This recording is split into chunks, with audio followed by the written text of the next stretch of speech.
അധ്യായം 111 അൽ മസ്സദ്. അവതരണം മക്കയിൽ. സൂക്തങ്ങൾ 5. അവസാന സൂക്തത്തിലെ അവസാന പദമാണ് ഇതിന്റെ തലക്കെട്ട്. ഈന്തപ്പന നാര് എന്നർത്ഥം. അവതരണം മക്കയിൽ. പ്രവാചകനെ രൂക്ഷമായി ആക്ഷേപിക്കുകയും പരിഹസിക്കുകയും ദ്രോഹിക്കുകയും ചെയ്തുകൊണ്ടിരുന്ന പിതൃവ്യൻ അബൂലഹബും അയാളുടെ ഭാര്യയുമാണ് ഇതിലെ പ്രതിപാദ്യ വിഷയം. അവരുടെ സമീപനം സ്വീകരിക്കുന്നവർക്കെല്ലാമുള്ള താക്കീതും. ബിസ്മില്ലാഹിർ റഹ്മാനിർ റഹീം. അബൂലഹബിന്റെ ഇരുകരങ്ങളും നശിക്കട്ടെ. അവൻ നശിച്ചിരിക്കുന്നു. അവന്റെ സ്വത്തോ അവൻ സമ്പാദിച്ചതോ അവനൊട്ടും ഉപകരിച്ചില്ല. ആളിക്കത്തുന്ന നരകത്തിൽ അവൻ ചെന്നെത്തും.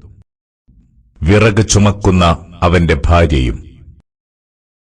അവളുടെ കഴുത്തിൽ ഈന്തപ്പന നാരുകൊണ്ടുള്ള കയറുണ്ട്.